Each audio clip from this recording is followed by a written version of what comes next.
Have you ever downloaded software and it didn't work? Or worse, slowed down your computer? What if the problem wasn't the software, but how you got it and installed it? Welcome back as we continue on this journey of our IC3 Digital Literacy Program, which is of the Global Standard 6, and the emphasis is on level 1. At the minute, we are now moving into a very practical skill, how you can safely obtain and install the software. Because in today's digital world, knowing what to install is important, but knowing how to install it correctly and securely is even more critical. In this lesson, we will explore where to get trusted software, how to install it step by step, and what to watch out for along the way. And to bring it all together, we will finish with a real-world case study so you can see exactly how this works in practice. If you're ready to avoid common mistakes and install software with confidence, let's get started. So we're still working on fundamental software concept, and we're going to look at how you can obtain the software, and this is objective 1.33.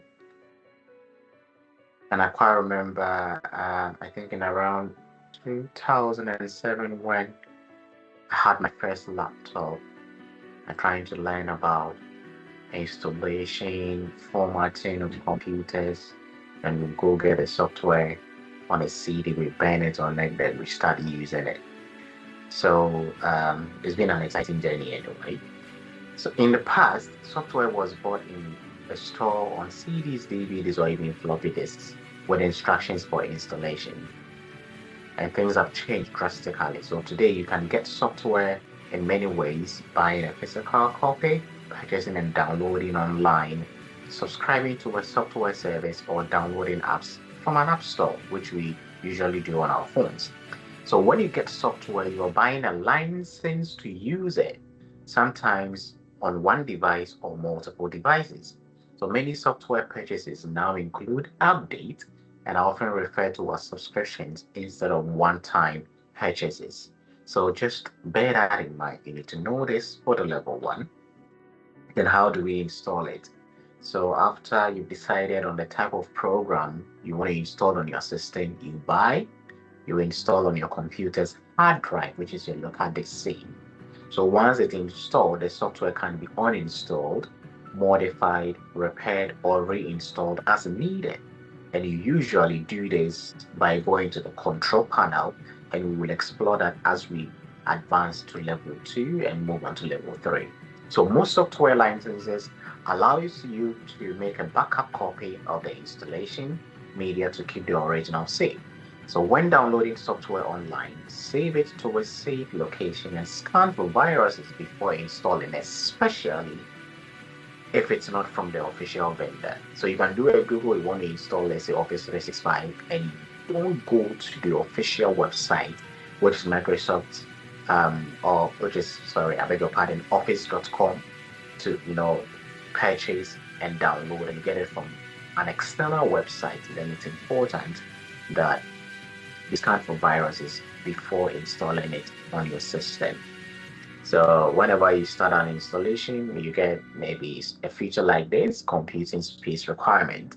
So the system will test if your hardware meets the minimum requirement for the installation of the program. And I believe we discussed this in our previous lessons. So whichever software you're installing, make sure your hardware meets it. Your random access memory, the hard disk space requirements, sometimes your video graphics, memory, VGA. Okay.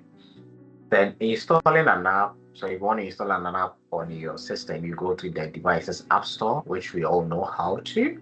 So if it is Android, you go to Google Play Store. If it is Apple, you go to the App Store. Then you just tap to see the details like the ratings, downloads, similar apps, and whatever comment people have commented on that particular program. So if you don't like the review, then you just stay away from it. Then once you love it, you want to use it, you tap on install, it downloads and it installs on your system. So once finished, an open button will appear to start using the app. Then you can see a small icon on your home screen of your phone. So that's essentially that. But at some point, you don't want to use the software or you don't want to use the app. You go to your Google Play Store or your App Store, you search for the software, and instead of install, you'll find uninstall. Then you can remove it from the system. But if it is on your computer system, you go to control panel. Like I said, it's level 1, you just need to know. So we'll get into the practice as we move along. So, and whatever software you are installing, you must agree or adhere to the end user license agreement. If you don't accept it, I'm sorry, you cannot install the software. And this sets rules like not copying the software illegally and not holding the vendor responsible for misuse. So after installation, you're usually asked to register or activate the program. And this helps you get updates and access technical support if needed. So please avoid free stuff, free software. But okay, some of the open sources are good, but try and subscribe to maybe Office 365 and stop looking at trying to circumvent the situation, get a crack and use it for free. Please don't do that. It's not good. So let's look at our case study 4. Software applications are programs that tell the computer what to do, when to do it, and how to do it. So most software is available for download from the internet. So here's a case study. Which statements below are true about downloading? Select the 2 options that apply. So A, downloading is the same as streaming, is it? That's something for you to think about. Downloading requires an internet connection. Is that really true? Okay, think about it. And downloading is when you receive files or data to your computer using the internet. Then last but not the least, downloading is when you send files or data from your computer using the internet. So which is which?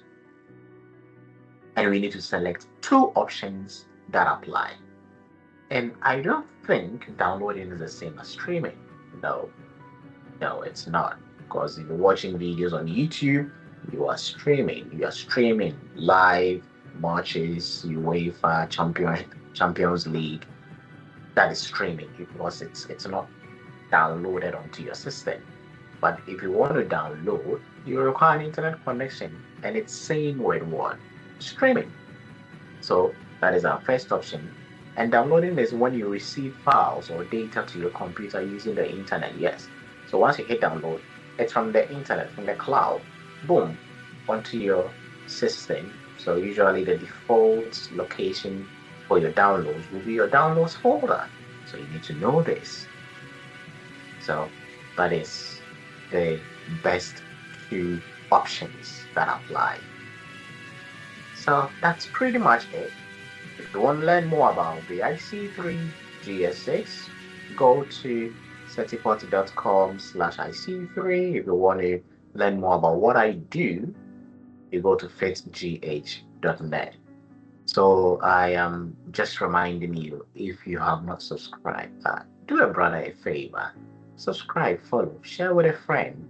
And if you know of any institution that needs an upskill of their workers, please recommend me to them, and I'll do the very best to upskill them to what the Global Digital Literacy Council requires them to know, so that they can function effectively in their respective roles. You need to learn how to use computers. You need to leverage that to boost productivity.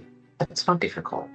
Get in touch and let's do this together. God bless and stay blessed. Bye.